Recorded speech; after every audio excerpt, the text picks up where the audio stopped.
धर्म स्नेही बंधुओं, 16 कारण भावनाओं में वैयावृत्त करण भावना के बाद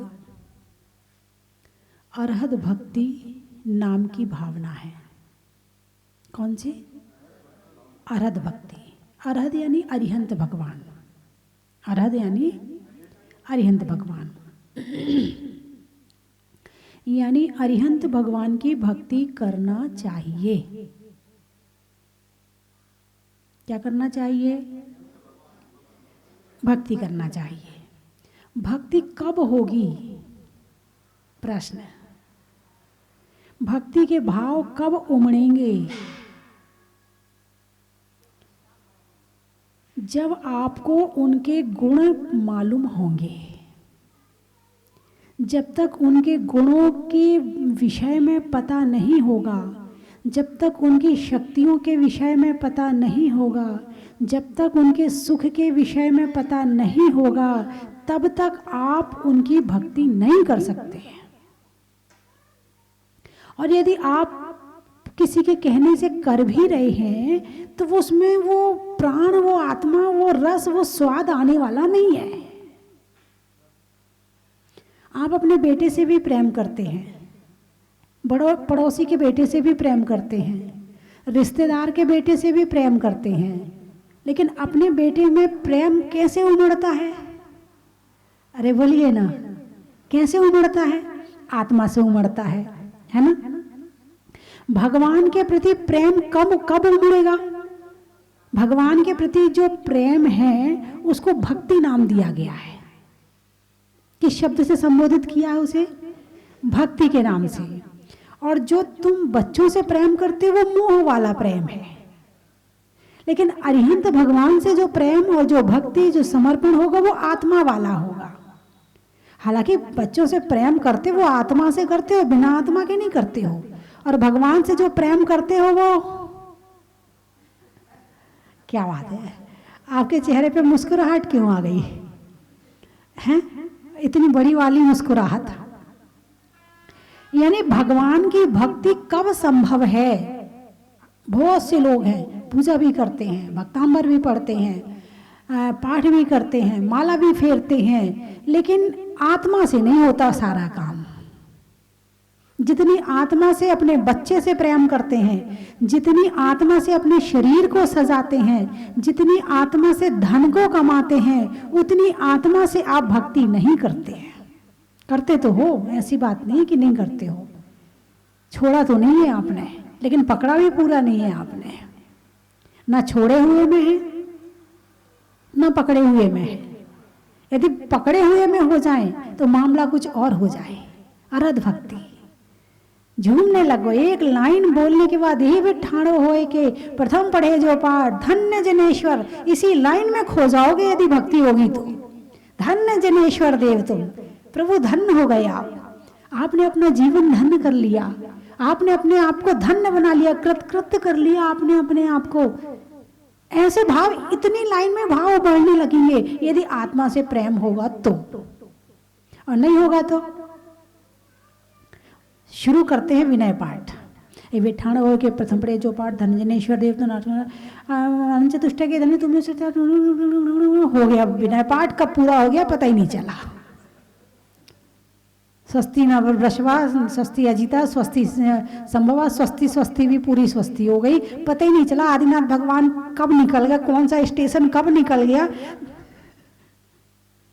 गाड़ी जब स्पीड में होती है ना तो कितने स्टेशन निकल जाते हैं आपको पता नहीं चलता है। और जब भाव भरी गाड़ी होगी तो स्पीड नहीं पकड़ सकती है, उसे रुकना पड़ेगा, हर स्टेशन को देखना पड़ेगा, कौन सा स्टेशन है, क्या हो रहा है, यहाँ क्या मिलता है, यहाँ क्या चीज है, एक एक चीज को देखेगा। भाव से भरा होगा तो अपनी गाड़ी है ना, एक एक स्टेशन पर रुक के जाएंगे, आराम से जाएंगे, क्योंकि हर स्टेशन के प्रति भाव से भरे हैं। ऐसे ही हर लाइन में जब भाव भरे होंगे तो पूजा करने वाला रुक रुक के पूजा करेगा, माला फेरने वाला रुक रुक के माला फेरेगा। अरे अरिहंत भगवान को देख तो लूं, नमो अरिहंताणम, देख तो लूं क्या गुण है उनके, नमो सिद्धाणम क्या सुख पाया उन्होंने, देख तो लूं इनको, उसके बाद नमो सिद्धाणम के बाद आयरियाणम पे आऊंगा, फिर पदोपध्यायाणम पे आऊंगा। ये है भक्ति। भक्ति कब होगी? जब गुणों का स्मरण होगा। गुण मालूम होने के बाद ही प्रेम होता है। बिना गुण के प्रेम गुणेशु अनुरागा। भक्ति किसे कहते हैं? गुणेशु अनुरागा। जो घर वालों के प्रति प्रेम है वो मोह है। बच्चा कैसा भी है, काला है, गोरा है, कैसा भी है, प्रेम है। क्यों? मेरा है। भगवान से क्यों है? क्योंकि भगवान में गुण है। साधुओं से प्रेम क्यों है? क्योंकि साधुओं में गुण है। मोह का प्रेम अलग है और गुण का प्रेम अलग है। तो सबसे पहले ये जानकारी तो करनी पड़ेगी कि इनमें गुण क्या हैं। आप पढ़ते हैं, अखबार पढ़ते हैं, अखबार में क्या पढ़ते हो? दुनिया भर के गुण पढ़ते हो कि वो खेल में इतने आगे हो गया, उसने इतने रन बना लिया, उसने ये कर लिया, उसका वो गुण है। खेल में आगे हो गया और विशेष आगे बढ़ रहा, उसका वो गुण है। कोई दूसरा होगा दूसरे खेल में, वो उसका वो गुण है। कोई बोलने में होगा, कोई गाने में होगा, कोई चलने में होगा, कोई दौड़ने में होगा। अरे आप तारीफ करते, वाह क्या दौड़ है, देखो 1 घंटे में 20 किलोमीटर, गजब, क्या दौड़ने वाला। आप तारीफ करते हैं, आपके मन में प्रेम है उसके प्रति सम्मान है। क्यों? क्योंकि उसके अंदर एक गुण है। रण बनाने वाले के अंदर एक गुण है, नाटक करने वाले के अंदर नाटक करने वाला गुण है। एक एक गुण है, लेकिन भगवान के अंदर कितने गुण हैं? अनंत गुण है। कितने गुण हैं? अनंत गुण है। आपने उनके गुण को तो जाना है, उनके गुण को तो पहचाना है, लेकिन आपने भगवान के गुण को जाना, पहचाना और अंदर में उतारा नहीं है। इसलिए भगवान को भगवान तो मानते हो, मगर आत्मा से नहीं मानते हो। सब लोग मानते हैं इसलिए तुम मानते हो। सब मानना छोड़ दें तो तुम भी मानना छोड़ दोगे। लेकिन यदि गुणों पर तुम्हारी नजर होगी, यदि भगवान के गुणों पर तुम्हारी दृष्टि होगी, तुम उनके गुण को फीलिंग करके महसूस करते होगे कि वास्तव में ये गुण भगवान के अंदर है और मेरे अंदर नहीं है, तो फिर भीड़ हो या ना हो, तुम्हारी भक्ति खत्म होने वाली नहीं है। अभी जो तुम्हारी भक्ति है, सब शिखर जी जाते हैं, हम इसलिए शिखर जी जाते हैं। सब महावीर जी जाते हैं, इसलिए हम महावीर जी जाते हैं। सब तिजारा जी जाते हैं, इसलिए हम तिजारा जी जाते हैं। कुछ चमत्कार हो जाता है, इसलिए हम चले जाते हैं। ये भक्ति नहीं है, ये भक्ति नहीं है। आत्मा से भक्ति तो तब पैदा होगी जब भगवान के गुणों को जानोगे, पहचानोगे, महसूस करोगे, अंदर आत्मा से उसे श्रद्धा से भरोगे, तो ऐसी भक्ति उमड़ेगी कि किसी को मंदिर जाने के लिए कहना नहीं पड़ेगा, जा मंदिर चला जा, जा मंदिर चला जा, वो फिर भी नहीं जाता है। कारण क्या है? कारण क्या? आप मंदिर जा रहे तो ऐसा नहीं बड़े भक्ति में जा रहे हैं आप, नहीं नहीं नहीं नहीं, आप ये मत मान लेना कि आप भक्ति में जा रहे हैं। आपके अंदर आज्ञाकारी पुत्र थे, आप आज्ञाकारी पुत्री थी। आपके माता पिता ने कहा मंदिर जाना चाहिए, अच्छा माता जी, अच्छा पिताजी मंदिर जाएंगे, और आप जाने लगे। आपकी आदत पड़ गई, भगवान है थोड़ा घर का भला कर देंगे, मैं बच्चों का भला कर देंगे, थोड़ी दुकान चल जाएगी, धर्म करेंगे तो गृहस्थी अच्छे से चलेगी, नहीं करेंगे तो नहीं चलेंगे, आप इसलिए मंदिर जाते हैं। वो बेटा मंदिर क्यों नहीं जा रहा है? उसको इस बात पे विश्वास नहीं है कि वहां से कुछ होता है, उसको इस बात पे विश्वास नहीं है। भगवान को भगवान मानने तैयार नहीं है वो। लेकिन भगवान को भगवान मानने कब तैयार होगा?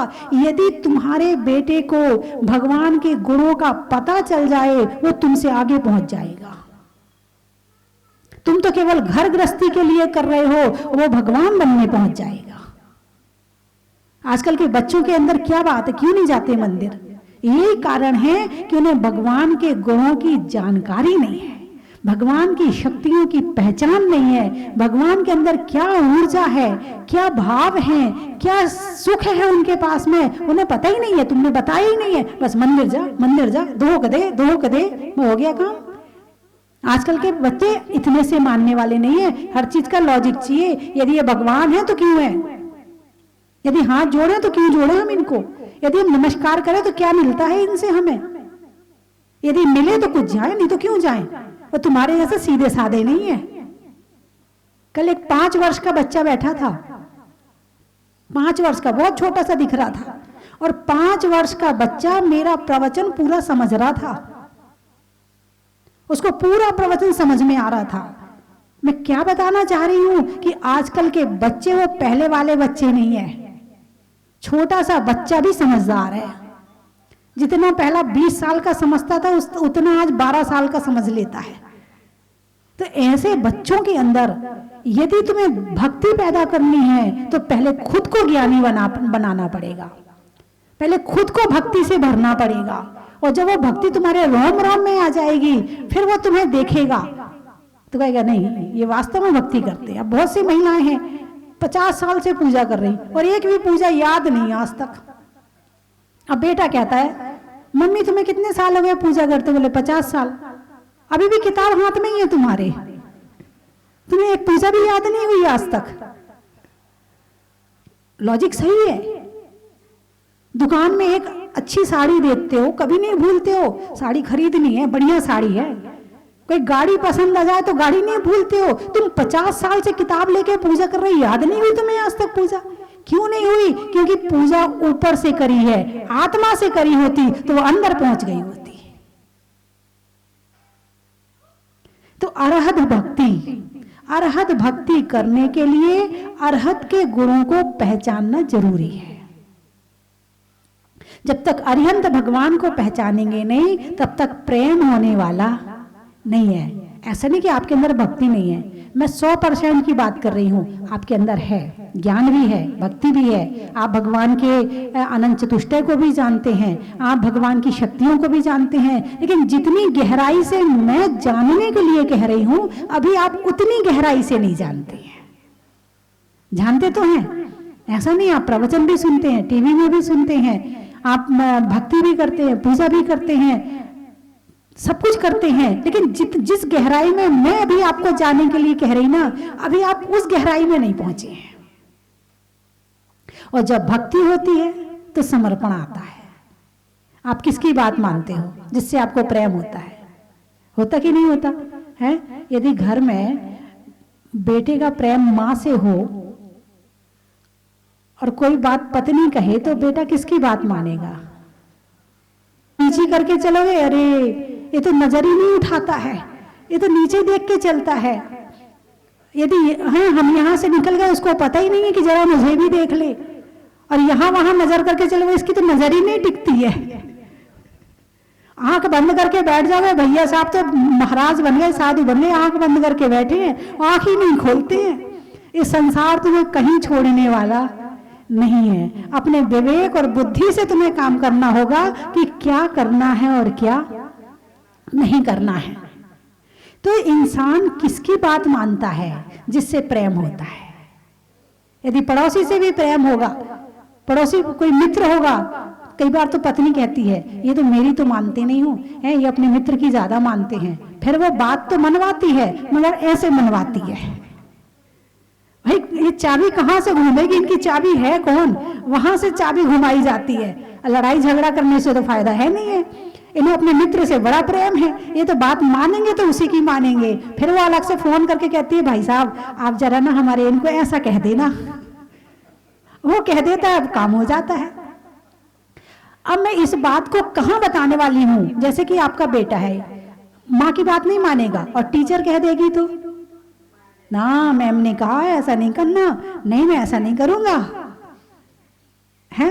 तो जिससे प्रेम होता है, जिसके प्रति विश्वास होता है, जिसके प्रति श्रद्धा होती है, उसकी बात आंख बंद करके मानी जाती है। ठीक है ना? अब भगवान पर श्रद्धा है, भगवान की प्रति भक्ति है, भगवान पर विश्वास है, तो बात मानोगे नहीं मानोगे? आज यहाँ कैसे बैठे हो? भगवान की मानी है तभी तो बैठे हो। प्रवचन क्यों सुन रहे हो? क्योंकि भगवान के प्रति श्रद्धा है, तो भगवान ने क्या कहा है वो हम शास्त्र तो पढ़ते नहीं हैं, कम से कम साधु संत जन पढ़ के सुना देते हैं तो हमें पता चल जाता है, इसलिए आप प्रवचन सुन रहे हो। इतनी श्रद्धा है कि भगवान ने जो कहा है वो हमारे हित का ही कहा है, हमारे अहित का कह ही नहीं सकते हैं, इतना विश्वास है आपको। तो यही तो सम्यक दर्शन का कारण है, यही श्रद्धा तो सम्यक दर्शन पैदा कर देती है। तो जहां भक्ति होती है वहां श्रद्धा होती है, वहां समर्पण होता है और वहां आज्ञा माननी होती है। भगवान ने कहा रात में नहीं खाना, कुछ लोग खाते होंगे, मजबूरी होगी, लेकिन अंदर में लगता अरे भगवान ने कहा है रात में नहीं खाना, लेकिन खाना पड़ रहा है, लेकिन खाना पड़ रहा है, ऐसा मन में आता कि नहीं आता? कुछ लोग होंगे कि चाहे कुछ भी हो जाए हम तो भगवान की आज्ञा का पालन करेंगे, रात में नहीं खाएंगे तो नहीं खाएंगे, बाजार का नहीं खाना तो नहीं खाना, अष्टमी चतुर्दशी करना तो करना, बाजार का छोड़ना तो छोड़ना। हर तरह के बच्चे होते हैं, कुछ पूरे आज्ञाकारी होते, कुछ ऐसे होते जो दीक्षा ले लेते हैं भगवान की बात मान के हैं। भगवान नेमिनाथ के वैराग्य का प्रसंग सुन करके बहुतों को वैराग्य आ जाता है। आचार्य शांति सागर जी छाणी वालों को वैराग्य कैसे हुआ था? वो शास्त्र सुन रहे थे और शास्त्र में नेमिनाथ भगवान का वैराग्य निकला और वैराग्य का वर्णन बड़ी अच्छी तरह से निकला, हो गया वैराग्य। आचार्य शांति सागर जी छाणी वालों को छोड़ दिया घर परिवार। यह होती आज्ञा पालन। और जो सम्यक्त्व के भेद बताए हैं उनमें एक आज्ञा सम्यक्त्व भी है और एक कि भाई हमें पता नहीं है, अभी हम इतने पढ़े लिखे नहीं, मैं अपनी नहीं सबकी बात कर रही, अभी हम इतने पढ़े लिखे नहीं है कि हमें कुछ चीज की जानकारी हो, लेकिन इतना पता है कि भगवान ने ऐसा कहा है कि ये काम नहीं करना चाहिए, हम इसलिए कर रहे हैं, पता बाद में कर लेंगे। ये आज्ञा सम्यक्त्व है। ये कौन सा सम्यक्त्व है? तुमने आज्ञा सम्यक्त्व का पालन किया है, तुम्हें पता नहीं था भगवान क्या होते हैं, तुम्हें पता ही नहीं था कि भगवान में गुण क्या होते हैं। आपके माता पिता ने कहा, भगवान ने कहा है रोज मंदिर जाना चाहिए, आपने जाना शुरू कर दिया, ये हो गया आज्ञा सम्यक्त्व। लेकिन आजकल के बच्चे मानने वाले नहीं है, इस आज्ञा सम्यक्त्व का पालन वो नहीं करने वाले, उन्हें तो तर्क चाहिए। क्या होता है करने से? लॉजिक बताओ, ऐसा करेंगे तो क्या होगा। जैसे ही उसके पास कोई आता तो सबसे पहले प्रॉफिट सोचता है कि इसका काम करेंगे तो मिलेगा क्या। तुम्हारा छोटा बच्चा भी, बेटा जरा एक गिलास पानी पिला दे, क्या दोगी बताओ? टॉफी दोगी? ये बचपन से आदत पड़ गई उसे लालच की। एक बच्चा अपने पिताजी के पैर रोज दबाता था तो उसके पिताजी उसको रोज 10 रुपए देते थे। अब एक दिन उस शहर में महाराज आए, साधु आए, वैयावृत्ति के लिए गए, बेटे को भी ले गया, उसने भी पैर दबाए और वो धीरे से महाराज से कहता, महाराज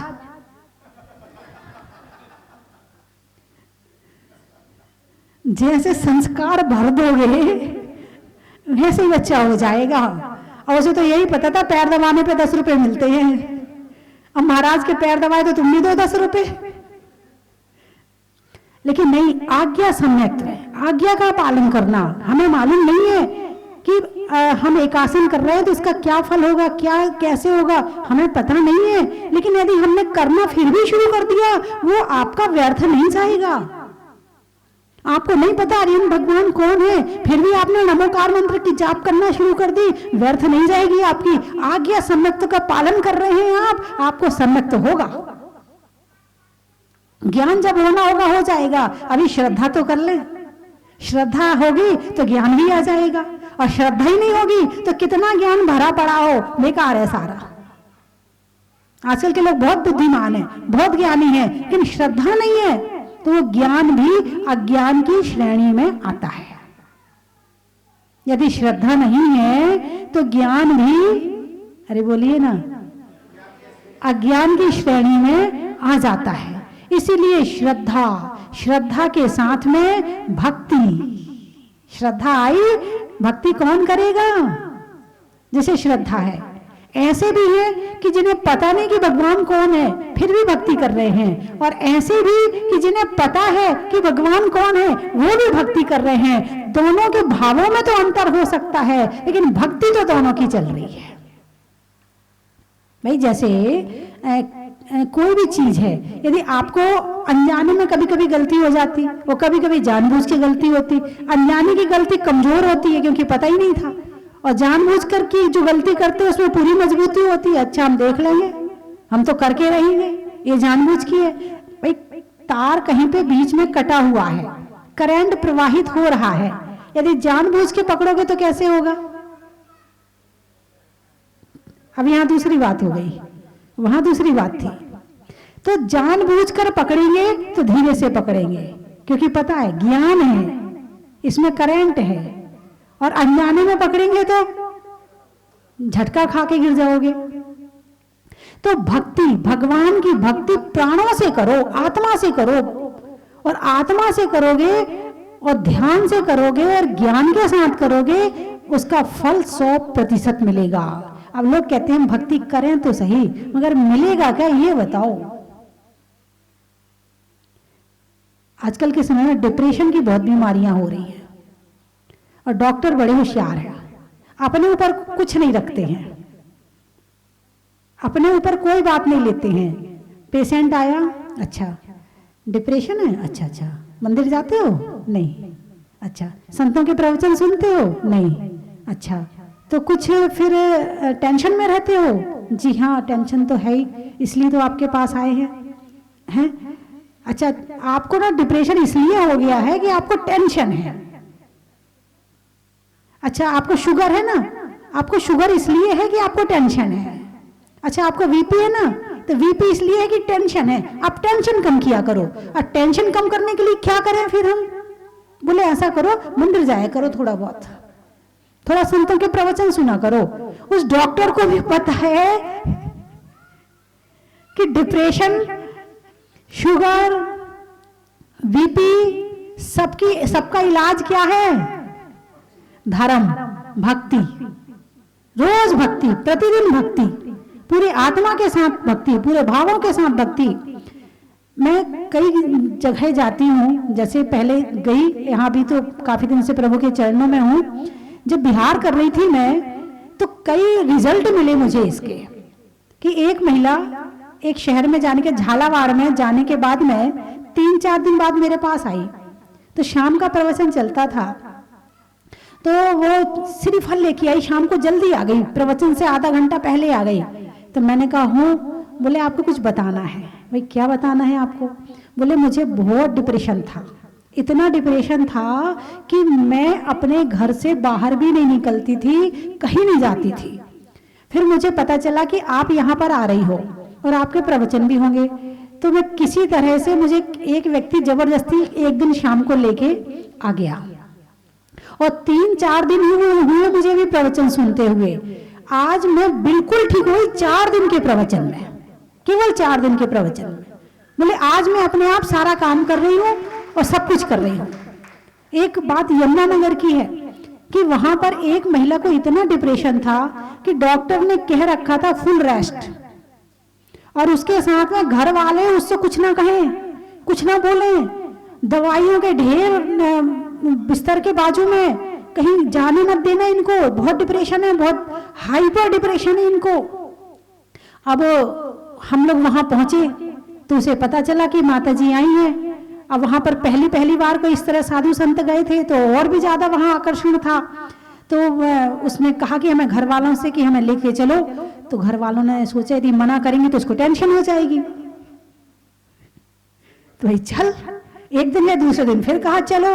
अब बोले तुम ज्यादा बाहर जाओगी, कहीं और बढ़ गया तो? बोले नहीं मुझे तो जाना है। तीसरे दिन वो चुपचाप अपने आप ही रिक्शे में बैठ के आ गई, और 5-7 दिन में तो उसकी सारी दवाइयां छूट गई। यह है धर्म का प्रभाव, आपका साधु के प्रति भक्ति, और भक्ति से सुना है आपने। कैसे सुना है आपने? इसलिए नहीं सुना है अरे देखो माता जी क्या कहती हैं, ऐसे नहीं सुना है आपने। आपने भक्ति से सुना है, जो कह रही है विश्वास है, श्रद्धा है, भगवान की वाणी है, जो भगवान ने बताया वही कह रही है। तो डिप्रेशन क्या है? दिमाग की नसों का खिंच जाना, दिमाग की नसों में परिवर्तन हो जाना डिप्रेशन है। तनाव जब होता है तो खिंच जाती है, और जब रिलैक्स, शांति, सहजता, सरलता होती है, नसें नॉर्मल हो जाती हैं, डिप्रेशन ठीक हो जाता है। बात समझ में आई कि नहीं आई? ऐसी बीपी है भाई, कोई भी चीज शरीर में चल रही है, जैसे तुम्हारे भाव में तेजी आई, टेंशन आई, वो तेज दौड़ने लगेगा खून। खून का ही तो ब्लड प्रेशर, ब्लड पे प्रेशर पड़ा, दौड़ने लगा वो। और दिमाग ज्यादा टेंशन में आया और प्रेशर कम हो गया तो बीपी लो हो गया। इन दोनों का इलाज कैसे है? धर्म से है। दिमाग में सहजता, सरलता, शांति, और बस वही बीमारी ठीक। तो भगवान की भक्ति, यदि साधु संत ना हो शहर में, तो भगवान की भक्ति तो श्रावक के लिए पहला कर्तव्य है। देव पूजा, क्या कहा है? पहले प्रवचन सुनने नहीं कहा है, पहले क्या कहा है? देव पूजा। आपके घर में बच्चे हो, बच्चों से कहो चलो हम हर संडे को, यदि तुम्हें 6 दिन टाइम नहीं मिलता है, हर संडे को चलो हमारे साथ, हम तुम्हें पूजा करना सिखाएंगे। उसके अंदर भक्ति पैदा करो। क्या होता है भक्ति करने से? क्या है भगवान?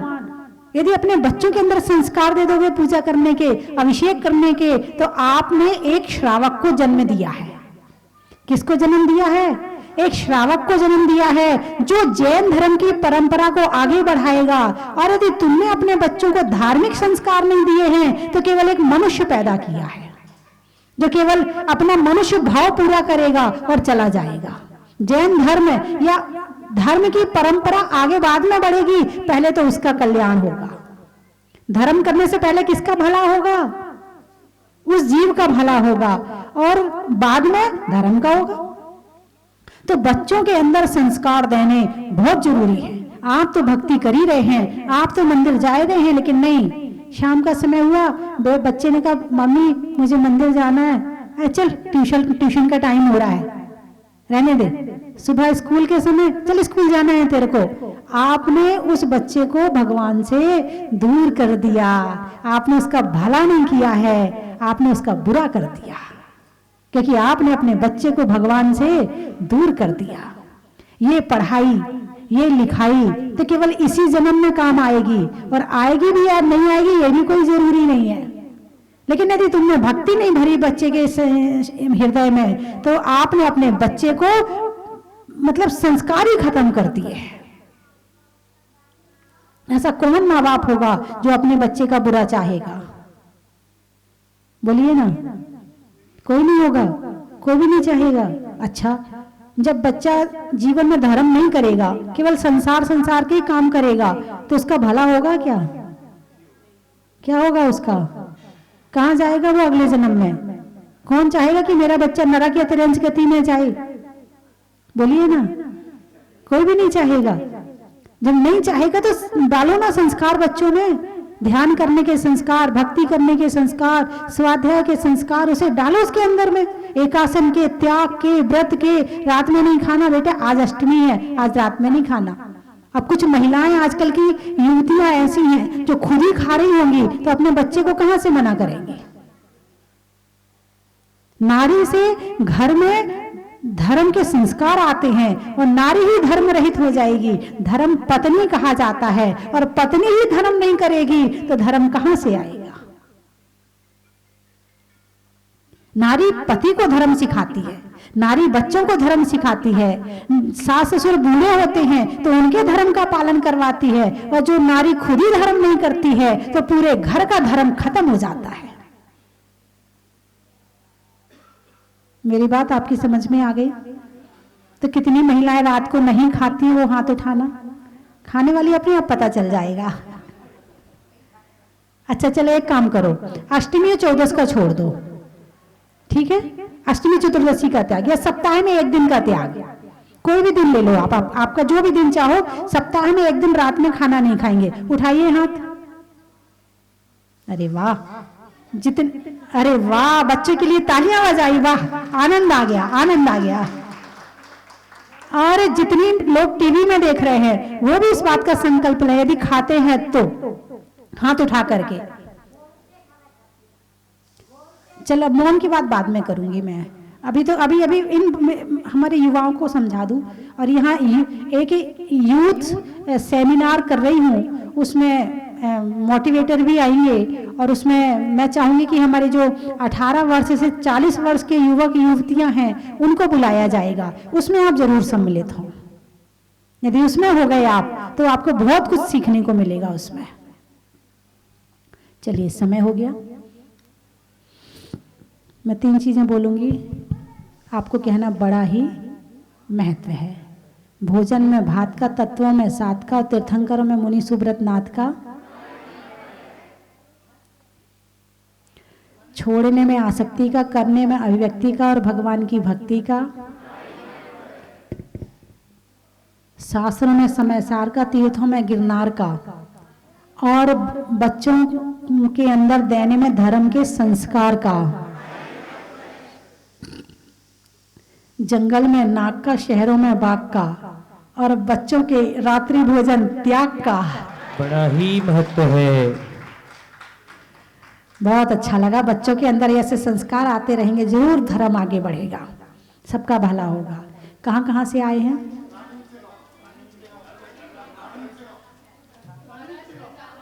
कौन सा गांव? रानी उच्च गांव, रानी उच्च गांव जालना के जिले में। अच्छा, नदी में नाव का, शरीर में पांव का, और आने वालों में रानी उच्च गांव का, महाराष्ट्र। बड़ा ही महत्व है।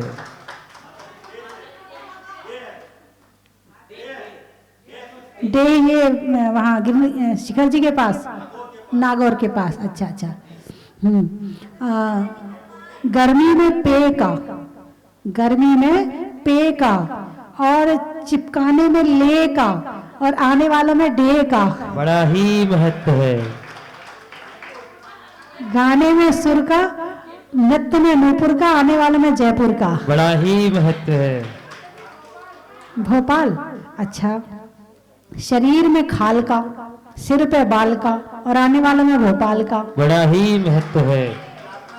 जालना, बच्चों के लिए पालना का, और बचपन में लालना का, और आने वालों में जालना का। बड़ा ही महत्व है। धनौदा गुना के पास में है, घर में दादा का, करने में वादा का, और आने वालों में धनौदा का। बड़ा ही महत्व है। भोपाल बोल दिया। कोटा। अच्छा, रसोई में आटा का, फूल में कांटा का, और आने वालों में कोटा का। बड़ा ही महत्व है। भगवान के महामंडल का, साधुओं में कमंडल का, और कोटा के महिला मंडल का। बड़ा ही महत्व है। गाने में सुर का, रिश्तों में ससुर का, और आने वालों में बुरहानपुर का। सदा महत्व है। बम्बई, महीनों में मई का, रजाई में रुई का, आने वालों में बम्बई का। बड़ा ही महत्व है। गुना, अनाज में चना का, गर्मी में पन्ना का, आने वालों में गुना का। बड़ा ही महत्व है। आम की बोर का, अंगली में पौर का, और आने वालों में इंदौर का। बड़ा ही महत्व है। सहारनपुर, सलामतपुर।